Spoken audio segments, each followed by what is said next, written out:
Бизнес үүрэг нэвтрүүлгийн Америк нэгдсэн улсаас бэлтгэсэн шинэ цувралын эхний дугаарыг хүлээн авна. Энэ удаагийн дугаар олон улсын технологийн компаниудад мэргэжлээрээ ажиллаж байгаа залуусыг онцолж ярилцлаа. Өнөөдрийн зочноор дэлхийн хамгийн том худалдааны компани болох Amazon-ы салбар компани AWS компанид инженерээр ажиллаж байгаа Баттулга, Amazon компанид ахлах инженерээр ажиллаж байгаад хэдхэн сарын өмнө OfferUp компанид зөвлөх инженерээр урагдж ажиллах болсон Шагай, Expedia компанид инженерээр ажиллаж байгаа Адианаар урагдж ярилцлаа. Тэд эдгээр компаниудад ямар шалгуураар орж ажиллаж байсан, Монгол инженерүүд ур чадвараа олон улсад хэрхэн үнэлүүлэх вэ?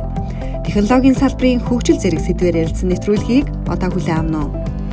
Бидний ярилцлага Америк нэгдсэн улсын Сиэтл хотод байдаг Amazon-ы офисоос хүрч байна. За сайн байцгаана уу? За урьдчилан хүлээн авч ярилцсан баярлалаа. Ажлын амжилттай юу? Сайн байна уу? Сайн суцгааж байна уу? Нэвтрүүлгийн хамтран ажиллагч Төрийн банк. Нэвтрүүлгийн хамтран ажиллагч Ermax Mongolia. За бидний урилгыг хүлээж авч ярилцах болсон баярлалаа. Хамгийн ихний асуулт бол та бүхэн яг одоогийн ажилдаа ямар боломж, ямар шалгуурыг хангаж орж ирсэн бэ? Энэ талаар ярилцлага эхлэе. За намайг програмч Баттулга гэдэг.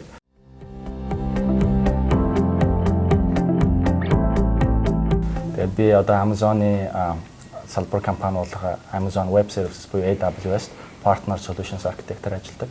Одоо миний ажлын үндсэн одоо гол чек хандлага гэх юм бол Amazon одоо AWS маш олон партнеруудтай байдаг. Тэгээд тэр партнеруудад одоо cloud платформ руу яаж өөрсдийнхөө бүтээгдэхүүн үйлчлэгийг одоо зүгээр суйрлуулах уу, тийшээ шилжих вэ? Тэр тал дээр зөвлөгөө өгдөг. Тэр тал дээр хамтарч ажилладаг.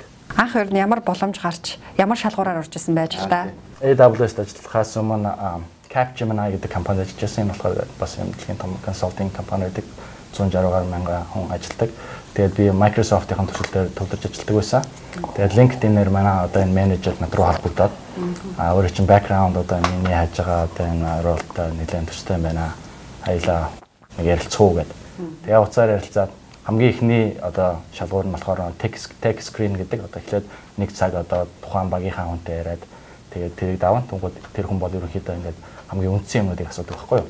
За энэ хүн одоо яг энэ одоо ролд одоо яах хүрэх тэр шаардлагыг хангах одоо мэдлгүүдийг авч ийнэг байна.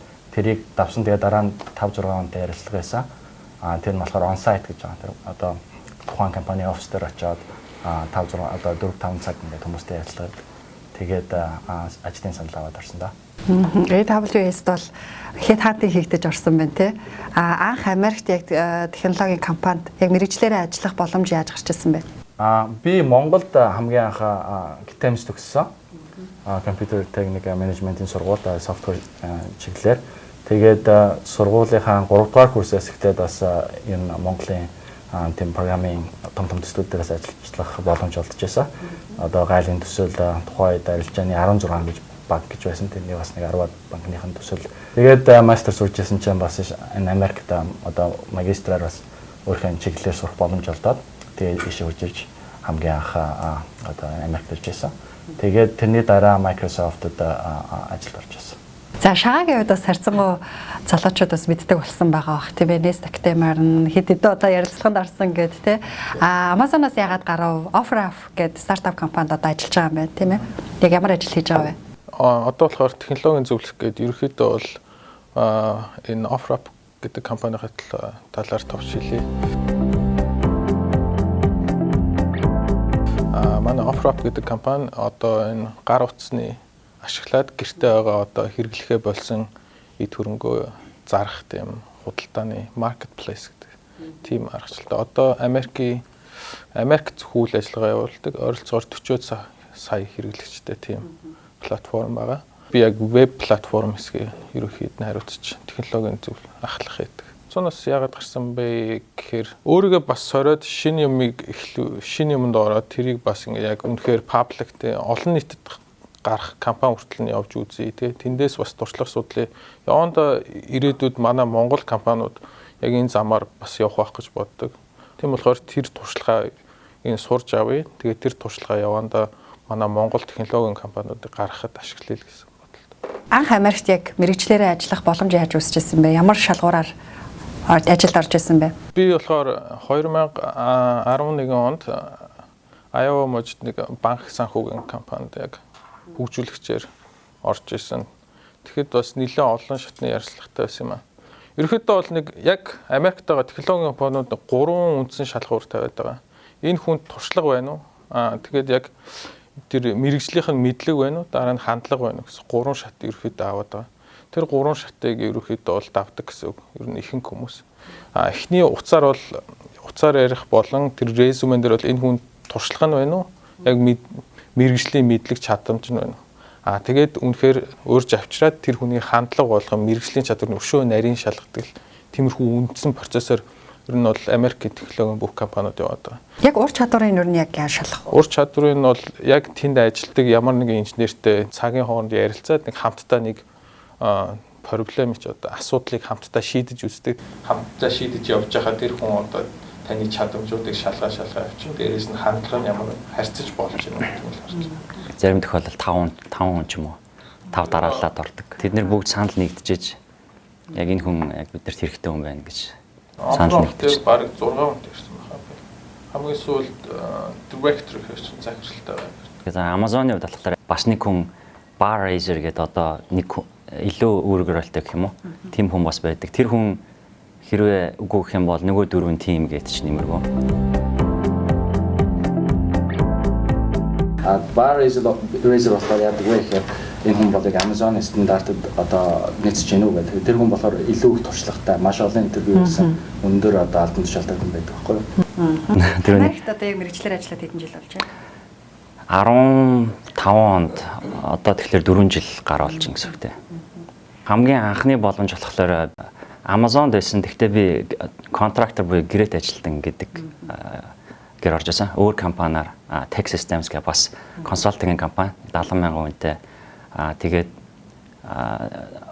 мастерт болохоор Iowa мужид одоо сая ярьсан те нэг сургуулаар адилхан бүгд ирсэн. Одоо ер нь технологийн инженеруудыг хамгийн хийцэлж байгаа нийтгэхүйд илүү давмгаалж байна гэж байна те. Монгол инженеруудын өрсөлдөх чадвар ер нь ямар байна вэ? Одоо энд ер нь нийт хичнээн монголчууд ажиллаж байна. Ер нь давуу тал нь юунээр харагддаг вэ? Жишгээр бол бүр дээр үсэрсэн байхгүй юу? Тэгээд тэр хүмүүс чинь ингээд бүр олон үе болцсон. Тэгээд тэр хүмүүс чинь ингээд цаашаа хүмүүсээ бэлтэж байгаа штэ. Тэнгүүд юу гэдэг тэр хүмүүсээс нэг бодлын эхэлж одоо энэ салбар руу орсон тийм давуу тал байна л да. Монголчуудын хувьд бол миний хувьд бол маш харьцангуй нэлээд өрсөлдөх чадвараас сайн гэж үзэж байгаа. Гэхдээ яг нэг юмыг бид нэр сайжруулахын тулд сайн хэрэгтэй. Тэр нь болохоор хэлийг маш сайн сурах хэрэгтэй.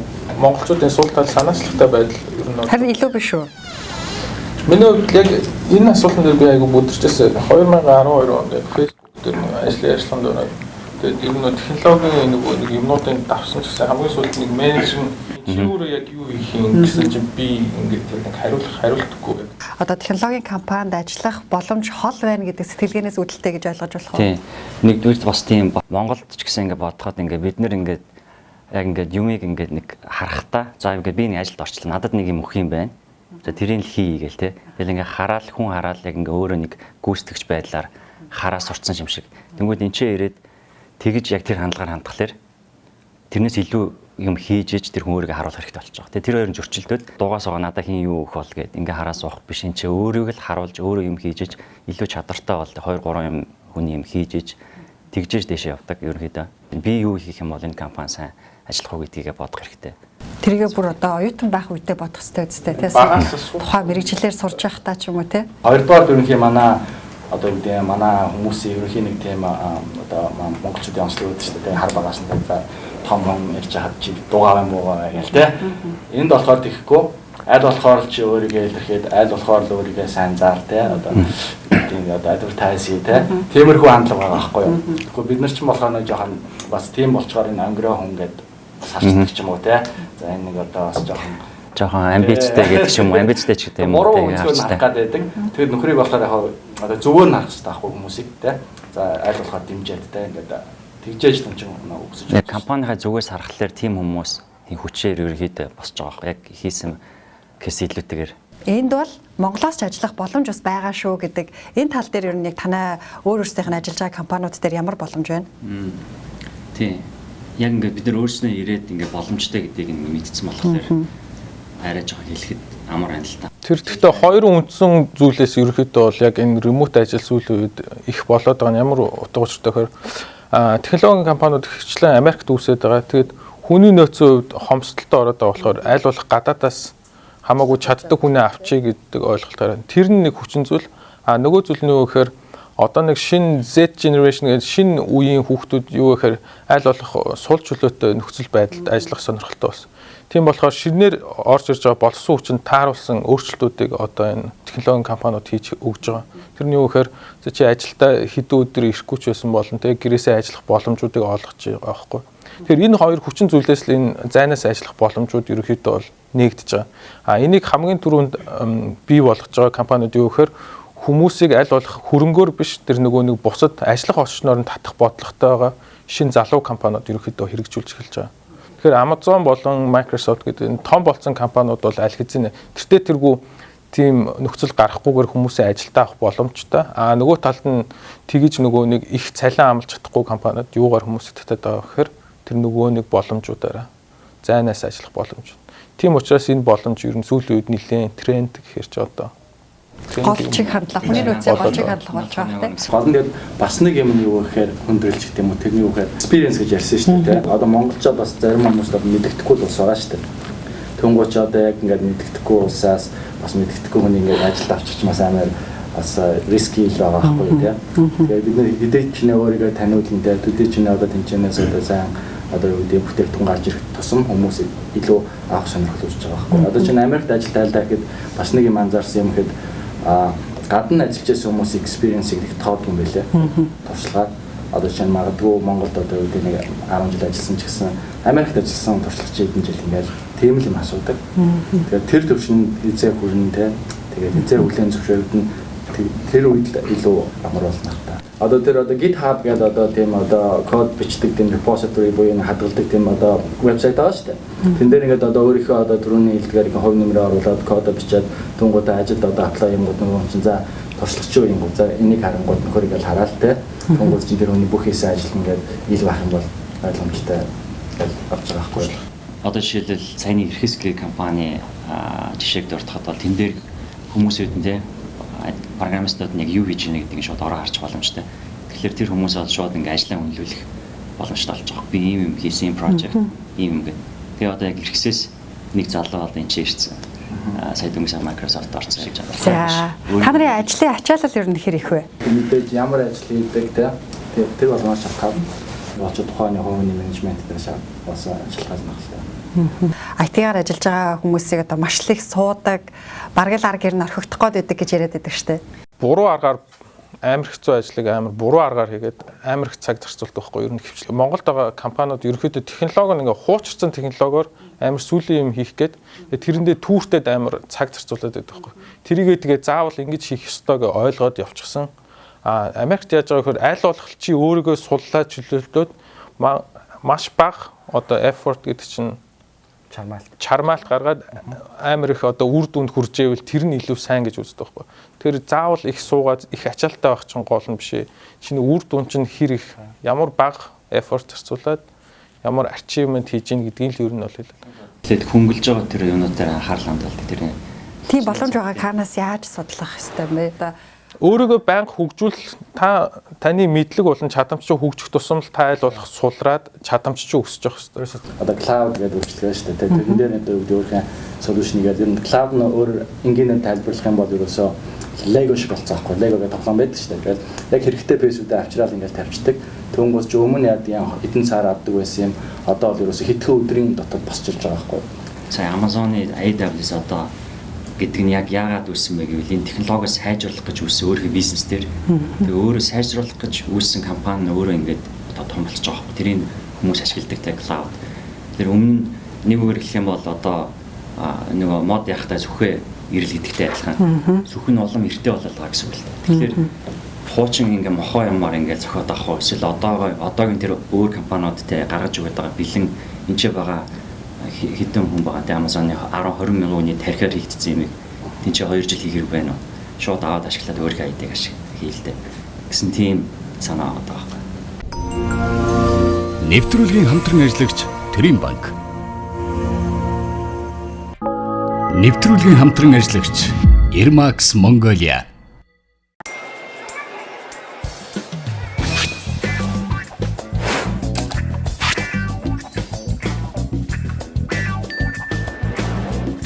Yes Bank.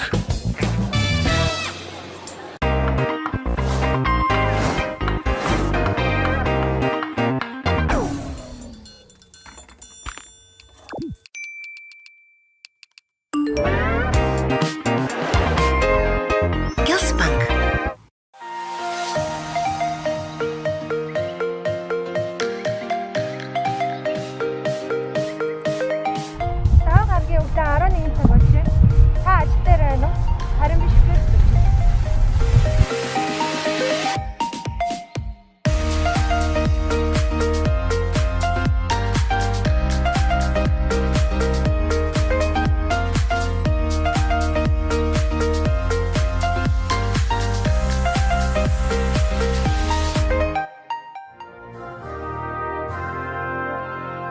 Технологиг ашиглана гэхээр жоохон бас нэг юм хол юм шиг эсвэл үнэтэй эсвэл хол эсвэл одоо хийж чадахгүй гэсэн нэг тийм хаалт байгаад байдаг юм шиг байна. Ер нь юуг нэвтрүүлэх шаардлагатай болж байна вэ? Тэгээ одоо ерөнхийдөө альч бизнесийг харсаа одоо хамгийн гол хандлага болох нь data driven гэдэг байгаа шүү дээ. Өгөгдөл дээр үндэслэж одоо бизнесээ жолоотортой тэгэхгүй ингээд өөр ингэж таамаглаж шүү дээ. Одоо жишээ нь юу гэдэг бүх юм дээр нэг BI гэж ярьдаг шүү дээ. Business intelligence буюу одоо ингээд ухаалаг шийдвэр гаргах тийм. Cloud нь болохоор бүх төрлийн одоо софтвер одоо үйлчилгээнүүдийг одоо ерөөс интернетээр дамжуулаад авах бүрэн боломжтой болсон гэсэн үг. Тэр cloud-ын давуу тал нь болохоор үн одоо юу гэдэг зардлыг одоо хэмнэхээсээ гадна хамгийн том давуу тал нь болохоор бизнес agility гэдэг байхгүй бизнесийн одоо энэ хурдан байхтай энэ хөдөлгөөнтэй байх чадвар. Тэрний юу гэхээр одоо ингээд сүүлийн үед бид нэр хиймэл оюун ухаан гэж хэлдэг болсон шүү дээ тий. AI, ML гэдэг. Тэр болгон ч одоо энэ дата тэр cloud дээр байж байгаа байхгүй. Тэгвэл чинь өөрийнхөө өгдлийг тавилаа тэгвэл бүх төлөвийг ашиглаад ингээд одоо тэрэн дээрээс бүх одоо ухаалаг шийдвэр авах бүрэн боломжтой болж. Гэхдээ бизнес дугасаа өгөгдлгүй бизнес гэж баг байхгүй тий. Ямар нэг байдлаар тэр хүмүүст хэрэгтэй мэж байгаа учраас тэрнийхээ үр дүнгаас үзэж явах хэрэгтэй.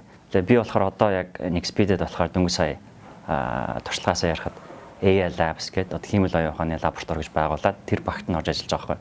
Тэгэхээр яаж юм гэхээр Expedia болохоор онлайн тикетийн систем буюу хүмүүсүүдийн аялж байгаа мэдээлэл байгаа байхгүй. Хин хаашаа явж гин, хин ямар буудал цагж гин те. Хин ямар ерөнхийдөө хүмүүсийн аяллаа мэдээлэл байгаа. Тэгэхээр тэрэн дээрс үндэслээд жил юу хийж болох вэ? Тэр хүмүүсүүдийн юуг олох нь шүү дээ. Сүхэл сонирхлыг олох нь шүү дээ. Одоо ингээд өөрөө эн чинь ирчлээ те. Тэгэхэд Дараагийн бүтээгдэхүүнийг гаргах. Тэгсэн бол дараагийн за ийшээ явах уу, тийшээ явах уу? Эсвэл юм бол машин явах уу? Буюу одоо тэр бизнес нь өөрөө ингээд тэр хүнээ дагаж явж байгаа гэсэн үг. Одоо бүх бизнесүүд болохоор ерөөхдөө тэр хандлага руу орсон. Кино үзэх гэсэн Netflix гэхэд санал болгодог те. Та ийм кинонд дуртай бол ийм төрлийн бас кино байна шүү. Гэт ингээд явдаг. Бизнес болгон өөрийнхөө датаг бүрдүүлэхийн тулд ер нь юу хийх ёстой юм бэ? Миний хувьд бол ингэж ойлгосон. Монголд байгаа бизнес эхлээд бизнес процесс тодорхой болох хэрэгтэй. Дараа нь тэрэн дээрээ энэ яг зөв хийгдээд байна уу үгүй байна уу гэдэг хэмжилт хийх хэрэгтэй. Хэмжилт ерөөсөө хийгдэхгүй. Хэмжилт хийн гэдэг чинь одоо жинхэнэ датагаа цуглуулах асуудал байна. Одоо жишээл хэмжилтээр нэг хэрэглэгч орж ирээд манай хаалгаар орж ирээд хэдэн минутын дараа гарч явж байна. Хүссэн юм аа ингээд. Тэгээ эхлээд хэмждэг болох хэрэгтэй. Хэмждэг технологиор эхлээд суйрлуулад тэдний дараа датагаа цуглуулад дараа нь тэр нөгөө боловсруулалт дараагийн түвшний юм дээр. Тэгэхгүй бол бүр шууд л нөгөө дата боловсруулах гэдэг юм яриад байдаг. Тэр чинь 2-3 шатны цаанах наадах юмудаа хэмжилттэй ямар бүтээгдэхүүн гаргах гэж байна. Бид нар яагаад байна гэдгийг компани болгоо өөр, бизнес болгоо өөр болохоор өөр байдаг. Жинийг жишээ дуртахад би бас өмнө Disney-д ажиллаж байсан. Тэгээд бас яг миний хариуцж байсан баг болохоор тэр телевизийн хэсгүүдтэй хамтарч ажилладаг байсан. Тэгээд тэр нь болохоор яадаг байсан бэ гэвэл одоо жил болгон кинонууд гарч байгаа шүү дээ. ABC ингээд олон сувгуудаар Америкийн сувгуудаар гаргаж байгаа кинонуудыг ямар кино гарах вэ гэдгийг сонгодсон байна л да. Тэгээ яаж сонгодог гэвэл 10 киноноос нэг киног сонгохын тулд 10 шиг киноны одоо пайлот буюу эхний ангийг хийцэн. Тэгээ тэрэн дээр нь болохоор айгүй сайн жүжигчд тоглолцсон. Тэгээд тэрийг болохоор одоо бид нар жишээлбэл бидний байгаа байранд тийшээ ороод үзээрэй. Тэгээд тэр 10 кино ийм цагийн хугацаанд ороо үзье. Би дандаа үздэг байсан байхгүй. Тэгэл ингээд камерууд ээждэг. Тэгээд миний одоо тэр киног үзээд би цаг 30 минут үзэхэд миний бүх сэтгэл хөдлөл, анхаарал бүх юм ингээд тэмдэглэж авч байгаа. Тэгээд тэрний дараа зөвхөн миний хүчтэй олон хүн орж байгаа. Тэрний дараа тэрнээс нэг л кино сонгогддог, бос нь хаягддаг. Тэгэхээр тэр бол нэг бас хэмжилт байгаа байхгүй. Бизнесийн тухайн кино энэ салбарын хэмжилт.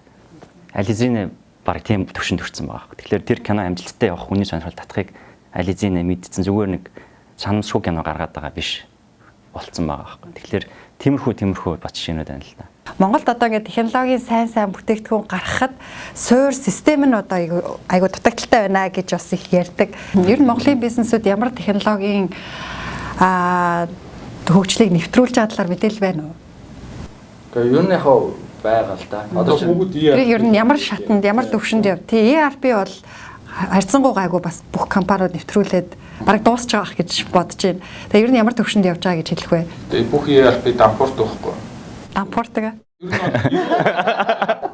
Юу амжилтгүй болтой. Ааха. Яагаад амжилтгүй болдог вэ гэхээр угаасаа бизнес процесс нь амар тодорхойгүй.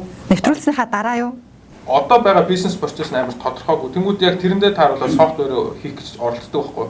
Тэнгүүд угаасаа бизнес процесс нь тодорхойгүй байгаа болохоор юу софтвер нь програм нь өөрөө амар тодорхойгүй нэлээд хэцүү болчихдог байхгүй. Тэгээд хэцүү програмын нэлээд хэдэн жил нухаж дуусгадаг ч гэсэн хүмүүс нь яг тэрийг өсвөлдөө өөртөө ойлгохоо болчихдог байхгүй.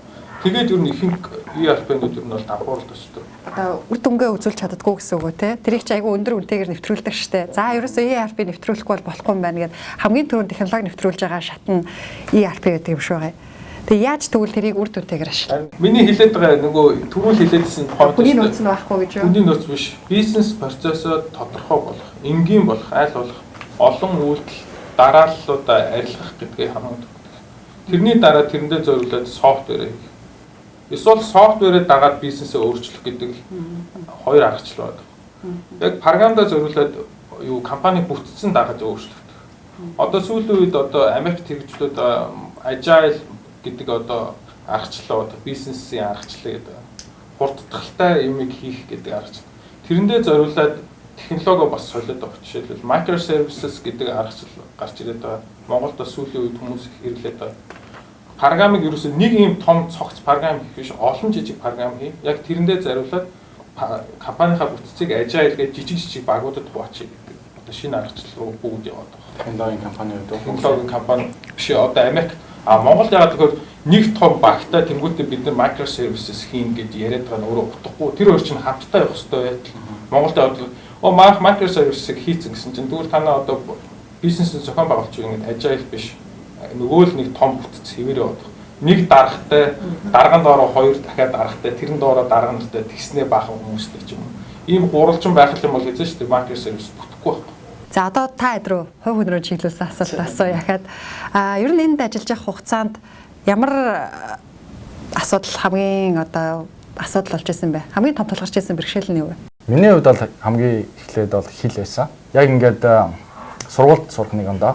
Тэгээ яг ингээд гараад ажил дээр ингээд хүмүүстэй харилцан ингээд ойлголцоод явах хэрэгтэй. Тухайн улсын соёлтэй хүмүүсийн хоорондоо харилцах тэр одоо хэм хэмжүүрч гэдэг юм уу? Тэр болгоныг маш сайн ойлгох хэрэгтэй байдаг. Тэгээд тэр work ethic те одоо хүмүүсийн одоо ёс зүйтэй одоо professional ethic те тэр мөрийг бүгдийг сурах хэрэгтэй болж байгаа байхгүй юу. Тэнгууд ч яг ингээд хүмүүстэй харилцах одоо тэр үе талууд нэгдэн тэрийг сурах гэж л бас нэлээд юм болсон да. Миний хувьд бол би бол одоо яг ажлын ярьцлаганд орсон тоо бол нэг 100 муу бол тавчаад байгаа. Гэхдээ ер нь бол унснаа нь бол тэрний бараг 90% ажилтаа хоёр нэл интервью өгөөл зүгээр скиллээ байнга яаждаг. Сайжруулж яадаг интервью скиллээ. Тэгээ. Өмнө нь болохоор бас банкнд ажиллаж байсан. Тэгээд энэ ч эрэнгүүт яг банкны Монгол голомт банкнд ажиллаж байсан. Энэ ч эрэнгүүт яг банкаараа ажиллах гэхээр энтхийнхэн болохоор хамаагүй тэгж банкны хүн энэ чэнээс авахгүй яг зөвхөн Америкийнхаа иргэнийг ч юм уу ерөнхийдөө тийм шаардлагууд байдаг. Тэгэхээр тэр нь нууцлалтай ч холбоотой юм уу. Тэр тал дээр энэ дээр бас айгүй хатуу байдаг. Хүмүүс ер нь авдаг. Тийм болохоор яг надад бол тийм зөрчилт ирсэн байхгүй. Гэхдээ тэр чинь чамд тулгарсан юм биш. Эн чинь зүгээр бүтцийнх нь юм биш. Бүтцийн үед бол тийм. Тэгэхээр тэрийг яг ингээд миний бодлоор бол яг монголчуудад байдаг нэг нийтлэг юм байгаа гэдэг байхгүй. Монголоор бодоод гэхдээ илэрхийлэхдээ тэр англиар ярьж байгаа ч гэсэн бодол нь яг монголоор байдаг байхгүй.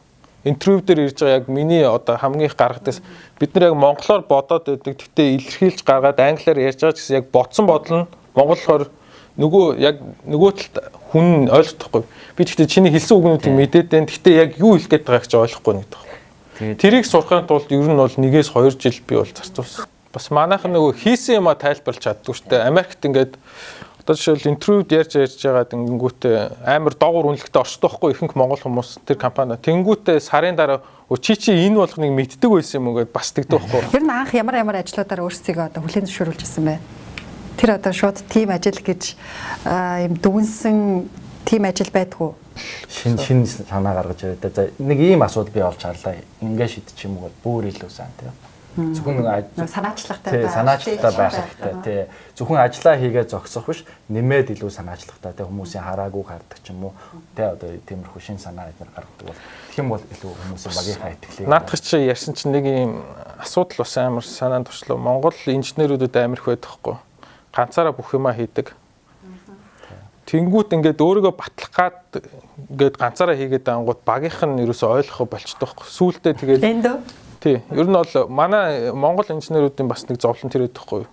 Бүгднийг өөрөө хийгээд идэг. Нөгөө багийнх нь ерөөсөө ойлгохгүй сүүлдээ тусалж чадхаа байцдаг. Яг миний хувьд яг наад өөрийгөө батлна гэж өстой Amazon дээр бол нэг төслийг чинь байрж аваад өстой нухтын баа өстой тий. Өстой 6 сар өстой тэгэл нөгөөтэй чинь амжилттай яатсан гээл тэгсэн чинь менежер дээр үнэлэхгүй байхгүй. Яагаад би энэ чинь ингээд эхнээс нь ахвал баг дуустал нь хийчихлээ шүү дээ. Ихэнх кодыг одоо биччихлээ тий. Одоо би бол үнэлүүлэх өстой гээл нөгөө Монгол бодлороо л явж байгаа. Үгүй эн чинь чи бол ингээд бага энэ тэр чигт нь энийг ойлгохоор тий бүгднийг хөгжүүлж чадсангүй. Чи өөрөө л энийг хөгжлөө тий. Энэ чинь бол багт урт хугацаанд наад ямар ч хэрэггүй юм хийгээд байна гэдэг ерөөсөй ойлгохгүй байхгүй. Өдөр болгон хуралдаж идэг ерөөсөй санаа бодлоо бүгднийг гаргаад юу болохгүй байна гэдэг тийм аргачлал байгаа байхгүй. Тэгэхээр тэргээр явуул их зүгээр юм шиг санагдсан. Одоо жишээ нь интервью ингээл хүмүүс өгж байгаа шүү дээ. Хоёр хүн үлдсэн байх гэж бодъё л да. Нэг нь үнэхээр мундаг чадвартай одоо үгүй девелопер одоо ажил гэж бодъё те. Маш мундаг код бичдэг. Тэсээ энэ багийн одоо ажиллах чадвар жоохон тааруу анзаарчихсан те интервьюний үед 5-6 хүн тэр үнтэй чи интервью хийж байгаа шүү дээ. Тэгсэн энэ нөгөө хүн болохоор яг нөгөө хүн шиг бүр тим сайн биш. Гэхдээ юу гэдэг нь багийн одоо тоглогч болж тоглодог бол нөгөө нь сонгогдох магадлал хамаагүй өндөр болчихж байгаа байхгүй юу? Ярилцлаганд орж байхад одоо багийн сайн гишүүн байж чадах юм байна гэдэг тэр үнэлэмжийг авахын тулд ямар асуулт, ямар шалгуурт ордог? Одоо хамтарч ажиллаж үз.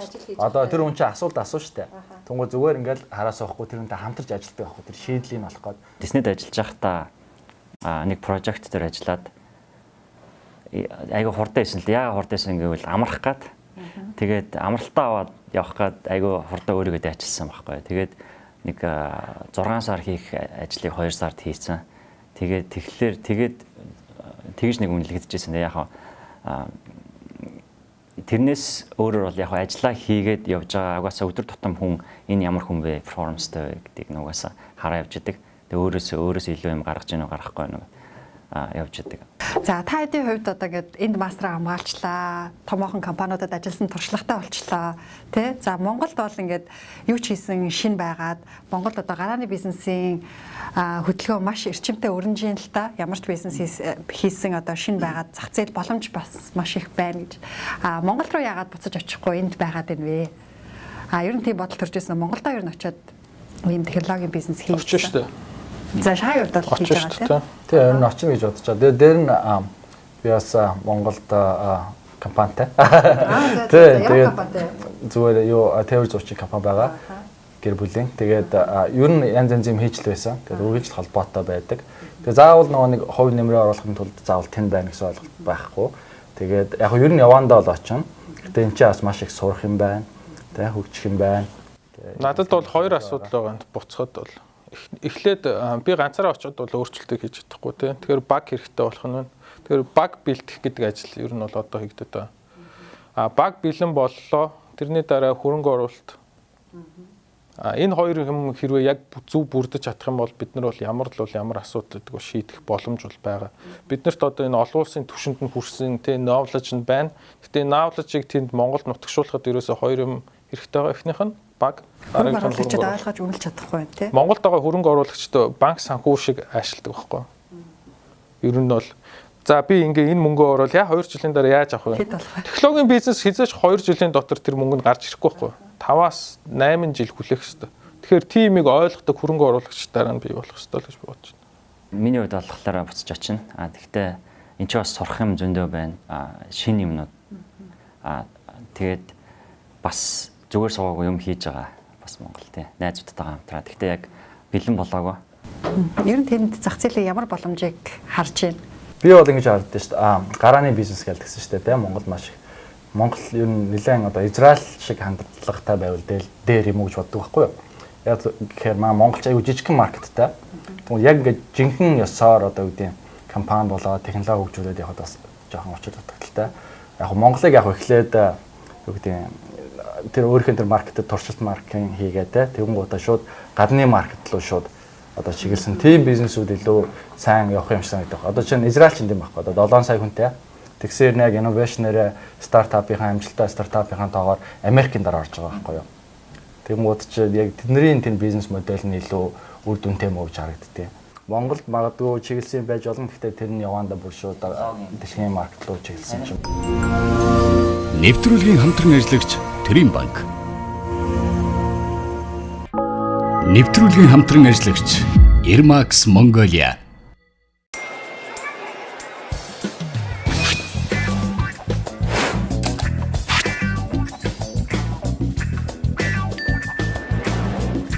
Yes банк.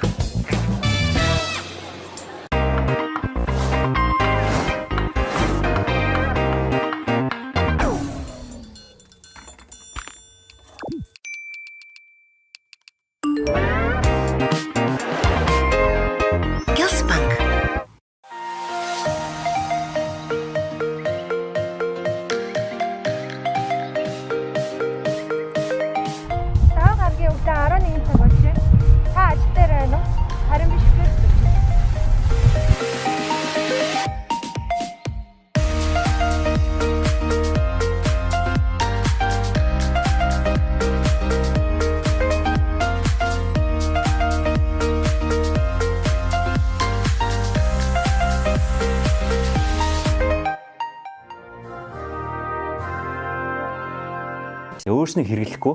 Өөрснөө 7 сая хүндээ болохоор Израильдаа хэрэглэж байгаа биш. Тэрийг нь эн чинь Америкт хэдэн сая хүн хэрэглэж байгаа технологи байгаа байхгүй юу. Тэгэхээр тийм зах зээл бол илүү байж магадгүй тий. Гол нь манай энэ Америкт ирсэн инженерүүд хитрхи нөгөө даруй байдаг болохоор нөгөө нэг танигдаж чаддаггүй байхгүй. Тэнгүүд их хвчлэн өсвөр насны хүүхдүүд чинь юу харж үздэг вэ гэхээр нөгөө рэп дуучт муучтыг л харж өсөж байгаа шүү дээ. Тэгэхээр тийм болол гоё гэдэг бодлоор яагаад гэвэл тэр чинь ингээд маркетед болчиход байгаа болохоор тэгэхээр бидний одоо хийгээд байгаа юм нь гол нь бас энэ инженерүүд дээр явбал ийм амьдралаар явдаг шүү. Ийм байдаг шүү гэдэг нь бол сүүлийн үеийн мэрэгчлүүд бүх юм технологитой холбогдож байгаа байхгүй юу? Biotech гэлт те одоо ингээд одоо financial fintech гэлт те education бод edtech гэх юм уу бүх салбараас технологийн мэрэгжил бүр ингээд ороод ирж байгаа. Одоо ингээд сүүлийн үед ингээд PhD хийж байгаа ч юм уу бүх тийм хүмүүс чинь дандаа ямиг технологи дээр гол нь бүх нөө систем нэг янз янзын одоо юу гэдэг ажиллаж байгаа шүү дээ. Тэрийг нөө компьютер дээр хийдэг. Компьютер дээр бүх юм яадаг. Тийм учраас технологийн мэдлэг бол заавал одоо технологийн инженер болох хүнд зориулагдсан биш байхгүй. Энэ бол зүгээр хүн болгоны мэдэх ёстой зүйл байхгүй. За та бүхний хувьд бол манай Монгол залуусын амжилт бол мөн үү гэвэл мөн бидний одоо яг урд явж байгаа. Гэхдээ энэ бол нэг тийм амархан олцсон боломж бол бас биш байх. Энэ хүртэлх хугацаанд ер нь өөрсдөө бас яаж дайчилж өөрсдөө яаж шахаж исэн бэ? Тэрнээсээ нэг товчхон кейсүүдээс ярил. Тэгээ ер нь яг ингээд түрүүн бид нар зорилгын тухай хэлсэн шүү дээ. Хүн чинь ингээд яг тэр зорилгодоо ингээд хүрийгээд явах юм бол өөрөө ингээд одоо сахилга баттай болдог ч юм уу те бүх юмыг хайгаад ингээд бүх юм ингээд юу яадаг байхгүй ингээд арай амархан болоо явчихдаг байхгүй. Яг ихэндээ хэцүү те эхлэндээ яаж эхлэхээ мэдэхгүй. Гэхдээ тэр зорилгодоо ингээд бат байх хэвээр жоон тууштай байх хэвээр.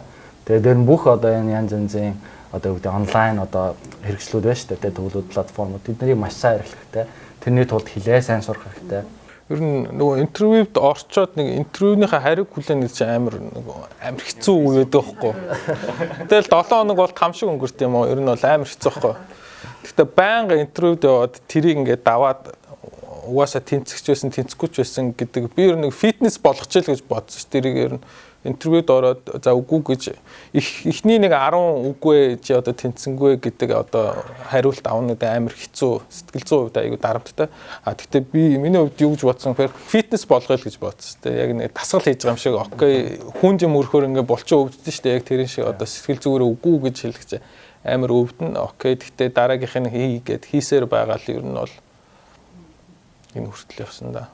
Ачаал авах үедээ бол авч исэн. Гэхдээ харьцангуй ер нь бол өөрөө тэрийг ингээд зохион байгуулад бас өөрийнх нь өөрөөсөө хамаардаг амар их санаа зовоод ч юм уу явах ажлаа зохицуулаа те. Яг хэрэгтэй үедээ юмаа хийгээд ачаалттай үедээ ачаалт байгаад бас бус цагаар нь өөрийгөө стрессээ гаргах ч юм уу те. Тийм байдлаар явах юм бол гайг баг. Өөрөөр хэлбэл нэг юмаа барьж аваад тэр орчноо өөртөө бүрдүүлээл зөв хүмүүстэйгээ одоо үгүй хэрвээ технологийн талаар сайжрамаар болж технологийн хүмүүстэй найзалдаг ч юм уу те. Тэрэндээ хөрөх бүх юмыг л хийх хэрэгтэй байхгүй ерөөсөө юу гэдэг онлайн одоо ресурс байна уу тэрийг ашигладаг. Эсвэл таньдаг хүн бол тэрийг ашигладаг те. Тэгэл өдөр болгон зүгээр ямар ядаж л нэг юм хийх хэрэгтэй байхгүй тэрнийхээ төлөө. За баярлалаа. Бидний ярилцах хугацаа өндөрлсөн байна. Сонирхолтой яриа өрнүүлсэн бас манай залуучуудад бас юм тэгээ алсын хараа мотивашн болж чадсан тийм яриа өрнүүлсэн та бүхэнд баярлалаа. Ямар ч байсан Монголдоо бол аль хэдийн юм хийгээд эхэлчихсэн юм байна. Тэгээд та бүхэн ажил бизнест нь өндөр амжилт хүсье. Маш их баярлалаа. За баярлалаа. Урьдчилан орчлоосон. За баярлалаа. Сэтэл хийгээд өндөрлөг байгаа. За